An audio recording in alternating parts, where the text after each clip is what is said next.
Welcome to The Passion Pod with your host, Chris Johnson. Thanks for joining us. Now sit back, relax, and enjoy the feature presentation. Welcome back, friends. Today I drove over to Minneapolis to get lost in a parking ramp, trying to find somebody who knows video way better than I do. I found this individual on the internet somehow. I don't really know. I saw some video where I was like, wow, I wish I could fly. So I contacted this person who can kind of fly, and here I am. Welcome to the show, Jacob Blaeser. Good job. Yes. Sick. You're the second most famous one, right? Because I Googled Jacob Blaeser and there's a different one. You know what? I don't know who this other Jacob Blaeser guy is in Georgia, but I feel like with some of the stories that I've even been a part of or written about, this guy must be super famous because I thought I should be for sure at least number 2 or 3 on Google. But yeah, he's a comedian, right? I think so. Yeah. Yeah. And well, anyways, because I was trying to find out more about you. You sent me some interviews and I was like, I don't really know anything about you besides you're from middle of nowhere, northern Minnesota, which is I can relate to. I'm from middle of nowhere, central Wisconsin. So you're from Brainerd. What's Brainerd like? Brainerd is full of lakes. You know, you always hear the Brainerd Lakes area, and I love it because it is off the beaten track a little bit. But golf courses, lakes, the old resort town, you know, that you see in movies, shows, all that stuff. The Hallmark Christmases. But, you know, a lot of the same thing every year. You get the tourists in the summer and the locals in the winter, and just 3 months of nothingness, to be honest. 3 to 4 months of nothingness. No, but honestly, for all the traveling we do, it is nice to just come back home to Brainerd, relax for a little bit until our next big trip to the next city. Yeah, I love not being in the rat race mentality. It's kind of awesome because I've done a lot of interviews in LA and I've gone to New York and stuff like that, and there's so much cool stuff happening that it's just like sensory overload and you can't relax. You know, and it's just really intense where even people that are really successful go back to their tiny little crappy apartments that might be in a nice area, but you know what I mean, like they don't have what we have where we can go back home, and not saying to make a lot of money because I don't, but I have a nice house. You know, like I got a porch and a backyard, and like I got all those things that I can go there, relax, and not worry about my mortgage being ridiculous. Exactly. And I think that's it too. Yeah, I recently purchased a house in the last year and a half. Congratulations. You bought at the bubble. Thank you. Yep. I know. I feel like I'm finally becoming an adult. I might still eat Uncrustables and chicken tenders like I'm a kid, but you know what? At least I own a house. Yeah. So, but no, you're so right. Like, and you just have your friends there, you know the people, you know, it gets, like I said, it gets a little repetitive, but I think repetition is okay in spurts. You know, my family's there, my friends are there, and honestly, I'm not the only one. I moved away for almost 10 years, moved to Minneapolis. And then and we'll get into that maybe in a little bit, but once I started this business, where I could be back up north, I'm like, I sort of like this, you know? I sort of like, and a lot of my friends were doing the same thing too. So they might work and travel. And luckily Brainerd does have an airport and Delta. So we can fly right out of there. Free parking too. Dang, let me just tell you. I just went to Australia for free thanks to Delta, so shout out. Dang, yeah, let's go Delta Sky Miles. Yeah, that's what I'm saying, but I want to actually get paid by Delta. Yeah. But anyways, yeah, no, Delta's dope. I think part of it is when you travel, you get this, like, it's a sensory overload, right? That's why when people go on vacation, they come back tired still. Right. And it's like if you go to Europe or something, everywhere you walk, everything that you see is new information that your brain is processing, even if it's kind of in your subconscious. Like, you don't care that it's a 7-Eleven there necessarily, but it's still, your brain is recognizing, oh, this is new, and it's mapping everything out, right? And it's kind of in your subconscious versus when you're at home, you kind of like fall into that zone of, whoa, was I just driving for half an hour? Yes. Like I kind of forgot because everything that you've seen is like you're just used to, which you don't want to be, like everything's a spectrum. You don't want to be in the space where you never discover anything new. But when you're in a place where you're always discovering new things, I think it almost sets you back from being creative and having the energy to do stuff anyways. You know, it's there for you, but you don't have the energy to do it because there's so much stuff going on. And that's so true. And a lot of our trips we take, I really, if we have the time, try to book that extra day of travel so I can learn about a new city, learn about a new culture. We were just in Nashville a couple weeks ago, I think I told you about, and I had never been, of all the places I've been, and with all the music we do, I had never been to Nashville, which is crazy. Wow. But it wasn't just Broadway Street that impressed me. It was the back alleys that had these blues bars, and I think that was my favorite part, and just learning the culture. We went into the library, we went into the original Grand Ole Opry, I can't think of what it's called at the moment, and just walked the streets, and I think we put in about 30,000 steps a day, but like I love that. You know, if I can get an extra day of extra day of just like learning about a city. That's pretty cool. Well, and by foot is like the best. I didn't start renting cars internationally, which now I feel like I've made mistakes doing that, but for the longest time. And it was kind of awesome where it was like, 2 kilometers, 4 kilometers when we're outside of America. It's like, I'll absolutely walk that because I'm going to see everything. But then my feet started to hurt. So I bought dad shoes for when I travel, kind of specifically for that. So let's go back though a little bit. Who are you? What are you passionate about? What do you do? Because I know you fly drones, but tell us a little bit more about yourself. Yeah, and I'll do a quick summary because I mean my journey's been sort of crazy. I've always been the class clown, the talker, like I'm great with people. And you do these things in high school where they're like, oh, this guy's going to be president one day. This guy's going to be that. Everybody in the world knew I was going to work in sports media. Like it was not even because I was a okay athlete, but okay athletes from middle of nowhere, Minnesota, go nowhere, Right. So I knew about 8th grade when I was 5'4" and 100 pounds that I'm not going to be an athlete. So how can I work in this realm? And it was like, I knew stats like crazy. So I knew I went out, I graduated, went to college for broadcasting, got into that, got lucky. We're actually in the building we're in on floor 5 is my news network down there, which is crazy. Wow. It's all right here. But, and then I've been in that. I still do it very, very part-time. I still cover the Vikings, but somehow just getting pushed into this world right away. It was like covering Super Bowls and All-Star games and then into concerts. And like one of my biggest sports memories, which is hilarious, is my press conference with Justin Timberlake for the Super Bowl. It wasn't even sports related, but he was the halftime performer. And I'm like, that's one that I'll never forget. And then my buddy opened up this company called AirViews, which is now turned into the biggest online community of drone videos. So it's like travel sites. So if you want to if you're thinking of traveling to Iceland, they have hundreds and hundreds of Iceland videos. So it's like, it's cool to see. And then that led into a couple of years into that, branching off on my own, doing some drone photography and creating Blaeser up in the Brainerd area. And now, like we'll get into, like it's sort of gone nationwide. Yeah. I mean, I love that it showcases even you as a young dude going, I want to do sports, but I can't do it the traditional way. That way of thinking is how successful people create stuff. There's so many people I talk to where they say they want to do this thing and they immediately have an excuse for why they can't. It's like, well, there's so many ways to get there. It's like with skateboarding. I knew when I was young I wasn't going to be a pro skateboarder. That was totally out of the realm. I saw the kids skating third layer, which what in the world? Same exit. It's like right over here.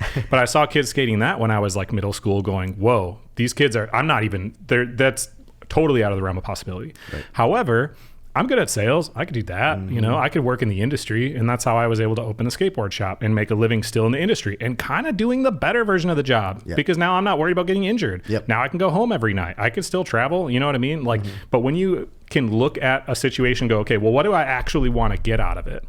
I want to be involved in sports.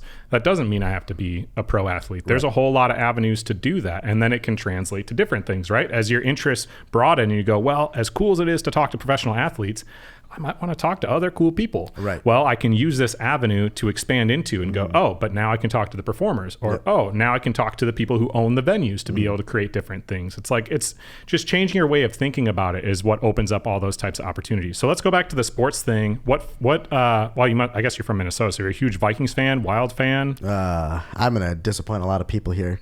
I'm not a Packer fan, so don't get excited. But I grew up in the age of Nomar Garciaparra in baseball, so the Red Sox. And, baby Jesus and Tom Brady had just been drafted when I was 10 years old, and I was just getting into football. So I was a Boston sports fan from middle of Minnesota. It makes no sense. Don't ask me why. And I've always loved the Patriots and the Red Sox. Now getting into covering the Vikings, I've gained respect for them a little bit more, and almost too much because I find myself sitting up in the press box covering this team and getting excited, and then like, this team's just going to disappoint me again. So I think that's sort of it. It's still better than I think Belichick is the earliest that they've been eliminated from the playoffs since he's been a head coach or something. It's going to be. Yeah, the Patriots are awful. So you jump from one awful team to a team that hasn't won a Super Bowl, but like might be okay. I mean, they're beating the Packers, so I got nothing to say. I mean, at the moment, but you never know. And it was, and I think that's why I appreciated sports so much, is because you pick a team, whether they're good or bad, and you really like invest in that team. And I got lucky that the Patriots were good for 2 decades, you know, and they possibly one of the best quarterbacks, if not the best quarterback you've ever seen. Hard to argue that he's not the most iconic, best NFL player that the history has seen. Yeah. I mean, we don't need to keep talking about sports that kind of way, but you were a Boston fan. So when you went to school for broadcasting, which I feel like is I feel like even your parents at that time must have been like, dude, that's not a career anymore. It's not. You know what I mean? And it's really disappeared since then, where people now, look at me, I didn't go to school for that at all. Yeah. And the people who are getting the jobs in these things are just people who did stuff on social media or whatever. But so you went to school for that. What was the first job that you got? Was it with the TV station? And how did that kind of work? All radio, actually. So it was radio broadcasting that I was in. So even less of a job. Yes, 100%. Cool. So, and we'll get into that too, because I've never, making a career out of drones, which I think a lot of people find funny, and which I find funny too, but like, it's actually a career in radio. No, luckily I had family that I could, rent their basement from and stuff like that. And I knew it eventually, like if you stick with it, $20,000 a year is going to pay off in the long run, but I got into that, and I was super lucky because I'm a very, like I said, I'm a very friendly, talkative person, I like to think, and the lady that was helping I went to Brown College, technical college, for broadcasting, was like placing people in hey, you would be good at KCLD, or you'd be good at these radio stations. And she came to me and she goes, all right, you're not going to make a lot of money, but I'm going to throw you to the wolves. You're going to work for this company called Minnesota News Network as an intern, and they're a distribution place, so you get K-fans, you get like the big radio stations that these interviews are distributed to. My first ever interview was Brett Favre coming to the Vikings. So first ever out of college. Like, because somebody didn't show up to work? They're like, hey, no, we want to get the cheap guy because that's how this industry is. So so for $40, this kid that was like, I'm like, Brett Favre? Like, one of the we don't have to talk about sports all the time, but one of the best ever. So that was it. And then we saw that magical year with the Vikings. So that was my first year. That was the same year the Twins went to the playoffs on game 163.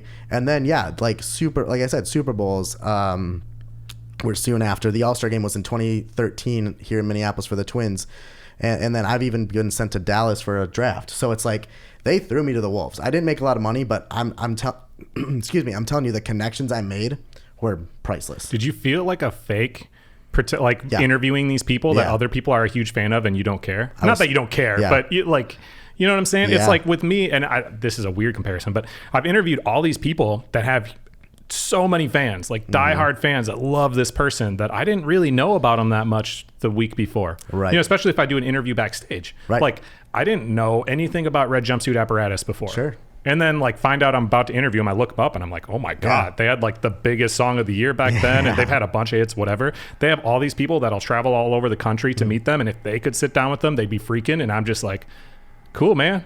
Yeah. I'm right there with you. Yes. But was it better? Did it make you a better interviewer because 100%. You didn't have that fan part of it too? There was one time I got a little and not even fanboy, but just a little is this actually happening? And it wasn't even it wasn't Tom Brady. It wasn't, Kevin Garnett or any of these big names. It was Torrey Hunter for the Twins, who was fun to watch, but he was my idol growing up. I love the Red Sox, but I also love watching Torrey Hunter for the Twins. And he came and sat next to me. He was either hurt or something up in the press box, and I double took, and he's sitting right there. I'm like, hi.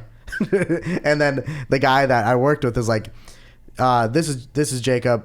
You were his favorite player growing up, and my face just got beat red. I'm like, oh my gosh, you're actually gonna throw me under the bus right now. So, but other than that, you're so right. It's like you get into work mode and you interview these guys, and you forget how big of celebrities they are. Yeah. So how much do you do interviewing now? I mean, the skills of interviewing people versus being interviewed to get hired for a job, they're similar skills, but are you completely gone from interviewing people? Nope. I did have to cut back a lot just because of the travel we do for Blaeser. Yeah. But I still do all of the Vikings games, all of the home games. And then if anything big in the area comes up, and that's for NBC Radio or ESPN will call, just because I was a freelancer for them too. Yeah. So they'll just need somebody if some big, huge story comes up. But the Vikings are still through the same news network I was doing before. I had to cut back. I used to do every single Wild game, almost all of the Wolves games. And I mean, I've seen more baseball than I should in my whole lifetime. There was a year I did all 81 games for the Twins at home. That sounds kind of miserable. I don't watch baseball. No, it was bad baseball. I love baseball. I love the Twins. that was bad baseball for years. What's the role like though for that? Is it, you're not doing commentary, like you're not sitting there doing color commentary the whole time. What role do you actually have? Do you have like I have to be there for an hour afterwards, get the content, hand it off? Yep. Is it like, what does it kind of look like? I like to watch the majority of the game just so I know a little about what I'm going to interview about. But yeah, all my actual work doesn't start until after the game. Go to the locker rooms, clubhouses, whatever, interview, cut those 5 players I got and the coach into probably 10, 15 second, 15 to 30 second clips and send those off to the news station. So when you hear on the radio, this like a sound bite from the Vikings game, that's probably me.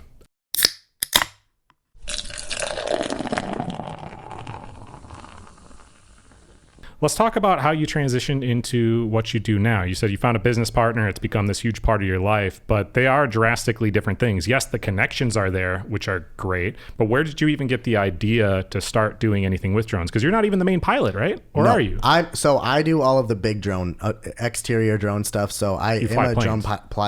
drone pilot. Yeah, pretty much. I mean, Yeah. The drones are 5 feet long, okay. like those big guys that you can put bigger cameras on. But no, the fancy, we call the fancy unique drones that you see inside of casinos and resorts and restaurants.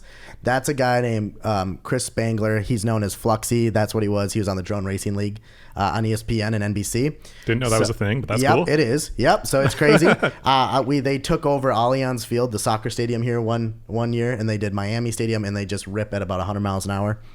So no, but what was the initial question again? I'm sorry. I said, how did you get into doing that as far as like even wanting to open a business in that? This is a really realm? funny story actually, so I should tell it. When you're a senior in high school and you don't need the last credit to graduate, you pick an elective like photography. Yeah. I never showed up and I failed photography, which is sort of ironic right now, and video class. So, but I never thought, you're right, I never thought I'd be in video or drones. Like I wasn't in robotics, I wasn't in anything like that. And like I said, this AirViews company came about and they asked me to start in marketing because they knew I would be good at that, and then into eventually media relations.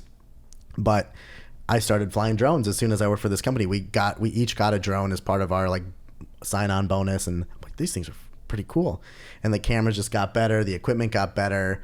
And then all of a sudden, like I said, let's fast forward a year after that, and I went back to my home where there is in Brainerd area where there's a lot of golf courses and resorts and lake life, and people just started paying for it. And then this kid came to me. He was a senior in high school, and he said, "Hey, I'm into video." And I'm like, "Okay, kid, let's see what you can do."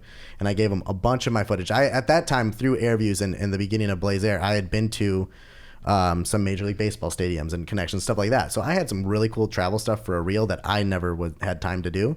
So I gave it to him, and he blew my mind. And I'm like, that when before we'd started, we'd said some of it comes down to luck, and I mean that as like I got lucky. This kid walked into my office that day. Sure. And now, what are we? Almost 6 years later, he is my business partner, 10 times smarter than me, 11 years younger than me, and could take over a room as well. Yeah, but you guys are kind of a perfect balance, the little bit that I know about you, of like the biggest problem with artists are they're too modest. They don't know how to sell themselves. Yeah. They think if they make good stuff, people will just find it. It's like, not really. Like the biggest people in the world, the biggest athletes, the biggest brands still advertise even if they have the best product. Right. Because you still have to get in front of people. So the sales side is just as important or more so than what the product side is. Not that the product doesn't matter, but it's just, that's a huge part of it, right? Like you look at you guys making drone videos for the Hard Rock Cafe or like the Hard Rock Casino. There are other people that can fly drones that could do that. Right? But they select you. Why? Because you reach out, you make the connection, and you secure that sale. That's a huge part of the job, like for a reason. So, but why, when you do interviews, what I hate doing is the editing. So I want to just send this afterwards like you do. I hate editing. So why did you even contact that company in the first place about doing that when you were already in front of the camera? Why was it like I need to make more side money, or like why did you even get a hold of them anyways? It was actually through another connection for fun and just to like meet artists, which and get into a whole different industry. We had started doing a show in a music festival in Brainerd called Lakes Jam, and that year they had Three Doors Down, and a couple country artists that I could not tell you who they were. But we got into this, and I'm like, hey, I've got this kid Sam now, and he at the time was he had to be about probably, he was just graduating high school that year, I think. So I'm like, let's see what he can do in the field with an actual camera. And he's shown what he can do in editing. Let's see if we can make a business out of it. Because we had so many people call us actually for ground video too, but I could only offer drone. So bringing that in. And then I saw what he did at this music festival, and they saw, and one of the former owners of it had a connection at Circa in Las Vegas. And that's how we got into the casino scene. And then Hard Rock. Yeah, we threw that Circa video out everywhere. We were the first ever to fly a drone in a live casino, like not actors or anything. And then Hard Rock, I can't tell you how happy I am. They're a client. They're so cool to work with. And yeah, but you're right. It was outreach. We had to say, and I'm very, like, I talk a lot and I like talking about myself a little bit, but not in that factor. Like, I didn't want to like flex and be like, we were the first ever to do this. I wanted our product to sell, but you sometimes, like you said, you just have to flex a little bit. Yeah, it's part of it. And you have to be okay with people shooting it down. It's a evolving industry, just like social media and just like a lot of things, podcasting, I guess, to a certain degree too. Yep. Of right now, people are starting to see what this footage looks like and what it can potentially do for a company. However, a lot of these companies have no idea what the budget is for it. They don't know what it's supposed to cost in order to get that. So when you're in a smaller town and people start asking you for stuff, well, if you're still kind of doing it as a hobby, it's one thing. You can do it for them. But a lot of these people, they live in a different world. Like the dollar amount that it costs to have their business where it is next to nothing in comparison to somebody in a big city. So they assume that the budget can't possibly be what it's gonna cost. Do you run into that a lot? And is that why you don't create a ton of content? Yes. Yeah. And that's the thing. And people call us and ask us like what our hourly is. We've never had an hourly. We rarely have a daily. We'll have a daily on site, but when it comes to what kind of drones, who we need to bring with, like I said, the Fluxy, who's our lead for FPV pilots, which we'll get into that maybe in a little bit, what FPV means and all that. But for the fly-throughs, that's definitely more money, and it's because it's more unique. Not a lot of people can fly drones. Not a lot of people can fly inside with these goggles, because it's not like the drone where you put in the air, you can let go of it and it'll hover. These will drop to the ground. So when you're flying over hundreds of civilians, it's like you got to be careful. And so like, for example, if Hard Rock wants something, sometimes they're they're a lower tier, but sometimes we're talking tens of thousands of dollars because they want a ton done, So, but you're right. It's so unique. And a lot of it is like Hard Rock wanted us, the initial Hard Rock out in Atlantic City wanted us because they didn't want the people down the road to find us first or find somebody like us first to do a fly through. So you get a lot of competition in that as well with the client. Do you get a lot of like exclusivity contract things then? We get asked for them, like if we'll do exclusivity. So for example, we did a 6-month exclusivity with Hard Rock the first time. They paid a little extra for it. Circa was going to do an exclusivity thing, but they're like, we're in Vegas, somebody's going to do something else. It's not like you're in a small town. Right. And then with real estate, yes, we get offered that a lot. We've only taken one exclusivity for real estate for 1 year. And it just didn't work out. It's so tough because we can, especially in Minnesota. Now, I shouldn't say that. There are a couple other really good indoor drone pilots in Minnesota, but like overall, I'd say 1% to 2% of full production houses can offer that, and especially, and even way less than that, can offer somebody that's a professional, like been a part of it for years and been on the biggest stage for FPV drone flying. But yeah, it's a little bit of a mix. You're right. Like, you never know what kind of quote you're going to give them. Yeah, it's hard for me because pitching for different things too. People just have different dollar amounts. The project could be drastically different. Somebody could say, oh, well, it's only going to take this many days. Maybe it does to record, but editing could be, 2 days or 8 days, depending on kind of what you want to do with it. Like there's a lot of variables there, but it's tough when, like I said, the business a lot of times doesn't know what it's supposed to cost. Yep. So sometimes, they think they'll come back and say, oh, that's it? Like, I thought it was going to be way more than that. Right. And then you get the opposite other times where people just like think you're horrible. And the thing is like that with an evolving industry like yours, there's not that many people that know how to do it yet that you're aware of, at least. Sure. Right? But there's probably so many people that are coming up that are learning how to do it. But again, the big difference is you've established something. Right. right? So if a business is going to look at tens of thousands of dollars that they're trying to spend, they're not going to look at somebody who sends them one little scissor reel of something they made and go, I don't know, because they have no idea if that person can actually make what they're saying they're going to make, because they haven't proven that. Right. But once you get to that point where you're one of the few people that have done it, now all of a sudden you're the name to go to. And these other people, they're always looking at their competition and say, oh, well, I saw that they did this. The only way to get it, the only people they know of would be the person who did that, right? It's not like they can just look up and say, okay, drone companies to make my sizzle reel. They're not all just listed in one good place where it's ranked. Right. It doesn't really work that way. And it's the same way, like I paint murals and stuff. It's like, I have to constantly be reaching out to businesses and pitching like, hey, this is what I do. I could try to do something cool here, and people will ask me, how'd you get hired for that? Like, well, because I'm the only one that contacted them. Yeah. Like all these other muralists, they're not in just one bank where somebody was like, I need a mural, and then looked up all the people. It doesn't really work like that in that industry. Yeah, it's funny you mentioned that, because there's a certain cruise line we're finalizing a contract with, where they had seen videos of it, even on different cruise ships, but not like the full fly-through tour like we offer. And they're like, we're so happy you contacted us. We didn't even know where to start to find something like this. And I'm like, you guys are one of the biggest cruise lines in the world. And they're like, yeah, we just didn't know. I'm like, and now they're like, they don't want to go with anybody else because, we talk and sales and you just get them comfortable with something. And, with big clients like that, you talk about insurance, you talk about permissions and that you have that other places might not have. And then like working with security teams, they love that. I'm like, yeah, first thing I do is always work with the security team in Hard Rock. And that's what we did there. And we did a show for Motley Crue at Hard Rock and Def Leppard. Wow.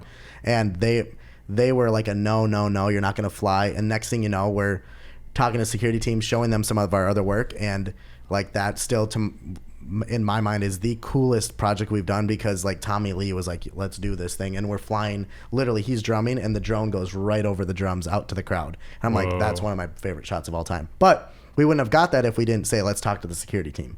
Yeah. Did it feel like Ocean's 11? I did. Yes. It was crazy because if you see the edit, which I think we might've just posted yesterday, we're doing this 12 days of Blaeser. I know, corny, but, we go in the front door, buy the iconic Hard Rock guitar, and then we go over like a craps table. So you're in the casino, then in a concert. And I'm like, I would love to just, if they do another Oceans movie, I would love to be a part of that in some way. Dude, I mean, I think you'd be the first one to be contacted. I mean, we've done the most casinos, that's for sure. Yeah, There's another company that does them, but not like us. Yeah, well, and I mean, a big thing is people hire people that they like and people that they're aware of, and people just don't know where to find any of these things. They don't know who's trustworthy, so it's just, you have to be the one who's actually there in front. I talked to this dude, Wayne Hoffman, he's one of the bigger illusionists in the world. Okay. He's a friend of mine down in Florida. He's so rad. He's been on every TV show that ever has magic, essentially. He's like the dude who reads minds.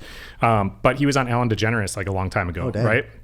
And I asked him about that. I was like, how did that happen? And he goes, dude, I just sent him an email. Yeah. And it's just a matter of, these people are all trying to fill spaces. They all have problems to solve, right? And you just have to pop up at the right time, And again, we talk about like, yes, you get luck, but if you do that enough times, it's just going to happen, because at any given day, the person who's the producer for the show, the person who's trying to do advertising for this, to do advertising for the casino, that day, their job is, I got to get this figured out. They're not spending the next 3 years speculating and looking for options. They're trying to figure that out right now.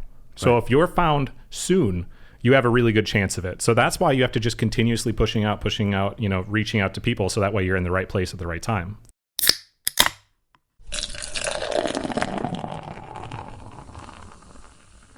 I want to talk about mistakes. We kind of talked about it off mic for a second there.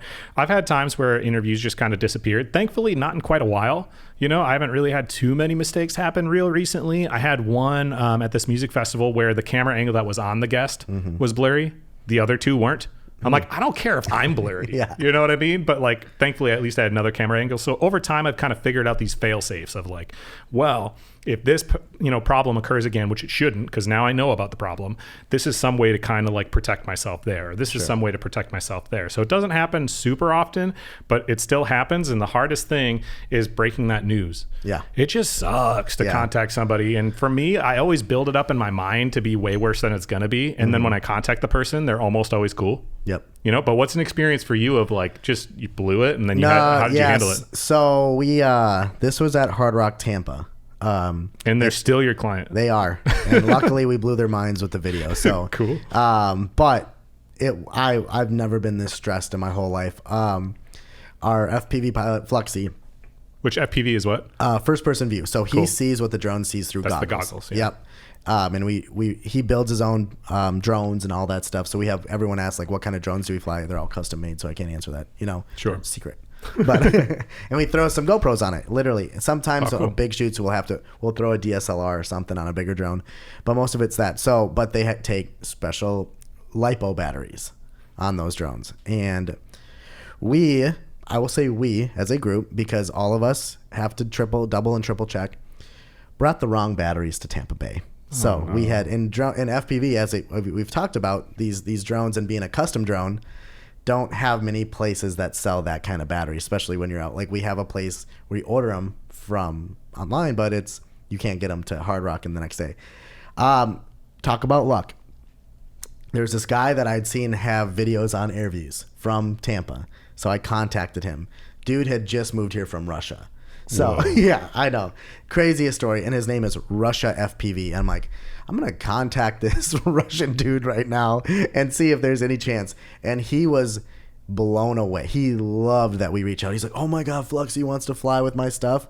And we did. We just had to tell Hard Rock Tampa, and we made up a little bit, so hopefully they're not listening right now, but we had to make up a few things like, hey, you know what, like we're having an issue with the charging, can we start the project tomorrow? So really we only lost a couple shots from the first night that we had to do the second night, and luckily it didn't rain or anything that night, but it could have been way worse. We might almost had no batteries for this shoot that they just spent thousands of dollars to fly us down for. Guy came through. He was actually in St. Petersburg, so of course. So drove over to meet him. Super cool dude. And then we were actually filming Alesso, I think was the DJ that weekend at the pool party, so we gave him some tickets and all that stuff. So it all came through. But I tell you what, like that was about as stressed as I've ever been on a shoot, to be honest. Yeah. There's been times where the drone has done a few little weird things, but luckily, knock on wood, we've never crashed a drone on a shoot. Yeah. So, which I feel like that's the biggest thing with Fluxy is safety.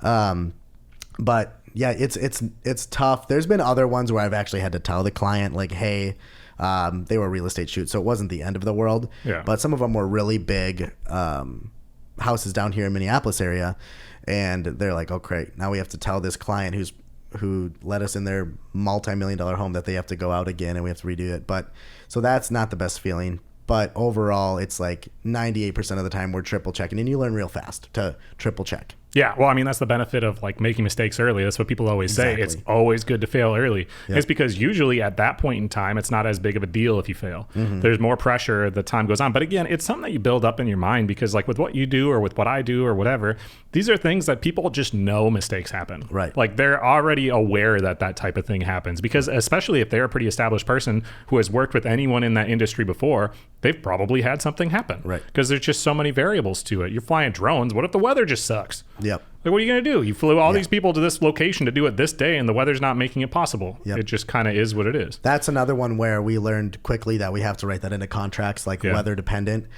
because drones, if it's sprinkling, we do have a couple drones that will fly. But overall, we just can't fly when it's raining. And so we had Lakes Jam actually last year. It rained every single day at one point, and we still got enough to get a cool video out of it, but it's like, it's such a bummer, but they get it, like they know by now. Luckily it hasn't totally ever canceled a big shoot. So, but yeah, you just never, yeah, exactly. You just never know. Where's your favorite place that you've gotten to travel to? You said St. Petersburg, you were talking about Florida, but it just made me think of like, wow, that'd be a cool drone footage with like all the towers and stuff in Russia. Where is your favorite place you've been to because of what you do? And where is somewhere that you really want to go? Sure. So I would say my favorite one was, we did a shoot. It was in collaboration with AirViews as well, for the Arizona Diamondbacks down, and we worked with Luis Gonzalez, who is their World Series hero from 2001. So that, like, I remember that from my childhood.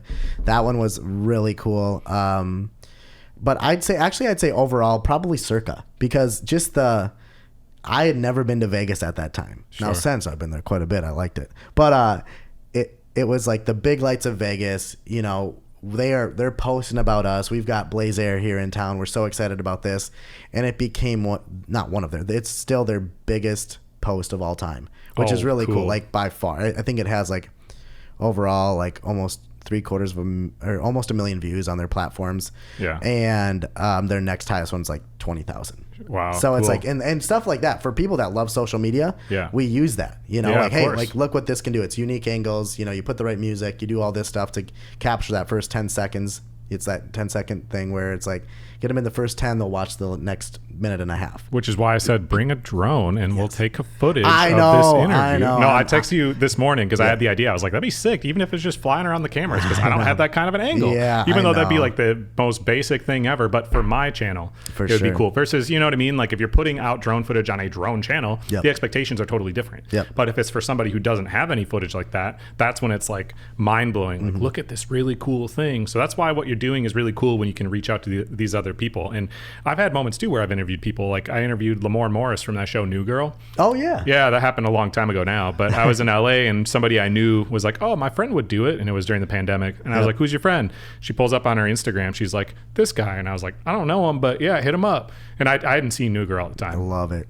Yeah, it's dope. So, but anyways, like went to his house that night actually and interviewed him in his house, which was dope. Again, it was during the pandemic, so everything was shut down. Yeah. Okay. Yeah. So did that, and then he reshared it to his Instagram story, a picture of us together, or whatever. Awesome. And then I got so many DMs over sleeping that night. The next morning, just like DM after DM after DM of like, oh my God, how did you meet that guy? And I'm like, I was in the right place at the right time. It was pretty rad. Yeah. So we are coming towards the end of the interview because you have to go, and eventually I want to drive back home because I don't want to get stuck in traffic. Yep. I always ask this question on every episode. When you do something you're really passionate about for a living, you get to have really unique experiences, such as the things that we've been talking about, but still, there's kind of limitless ones. Can you share a story of an experience you had that you're really grateful for, but it only happened because you chose to pursue your passion for, I guess, flying drones? Yeah, I think I love music. I've always loved music. And my favorite band growing up was The Killers. And this last summer, they were at Twin City Summer Jam. That show. And we were there filming, and it was like, oh my gosh, I'm filming The Killers right now. They're playing Mr. Brightside, and I'm like, this is what I grew up to.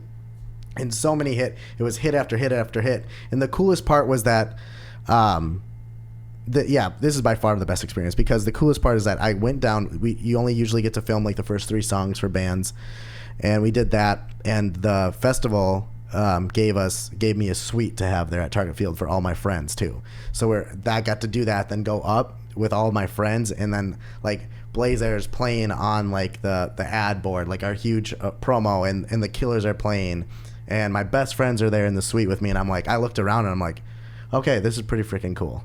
Wow. So I'd say that's probably more than the casinos, more than some of the big corporate stuff, is probably my coolest experience because of this career. Well, what's funny, because you've interviewed so many, or not interviewed, well, I guess you have interviewed as well, but you've worked with so many huge names, but it's when they're ones that mean something to you. You know, I want to give a shout out, and I want to give you a gift. So I have this coffee, and it's from Burundi.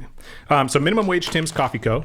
He's a homie who went to UWC, University of Eau Claire, but he plays music in Minneapolis. Okay. And he owns a coffee brand, and it's really dope. So here's some coffee. Appreciate it. I love a good, bag of coffee beans. I love coffee so much. I drink way too much of it. So thank you. Yeah, dude, I bet you if you send him a DM, he'll just give you more of them. But you could use the promo code PASSION on the monthly subscription boxes, and he'll send new coffee every month. And he did some from Papua New Guinea recently. They kind of come from all over. Now that I shouted out Tim, because Tim's the man, I want you to shout it out again where everyone can follow you, get more information on you. There's only so much time for this interview, so there's a million more questions. Where can they overload your DMs with questions? Yep. How can they best follow you and support you? So social media, it's pretty much Blaeser MN. So BLAZEAIRMN. At Blaeser MN, pretty much everywhere. Facebook, Instagram. I think Sam started a LinkedIn for us because we're businessy now. I think we're on Snapchat maybe, but Instagram and Facebook are definitely our spots. Or BlaeserMN.com. You can find some of our coolest projects on there, how to get a hold of us. There's a contact place there. Phone, email, whatever. But we check our DMs daily. Social media is the thing, as you know.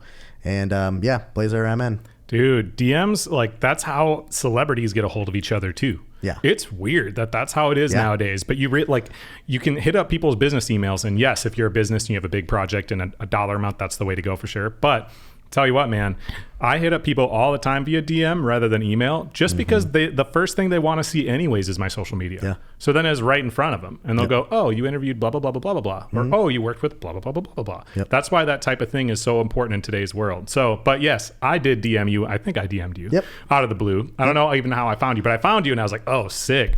I think I was sitting in my hot tub and I was like, Nice. I want to do this. And then you hit me back right away and I was like, cool, let's make this happen. Yeah. So anyways, thanks again so much for having me. I appreciate you bringing me to this lovely building that I could otherwise not afford rent in.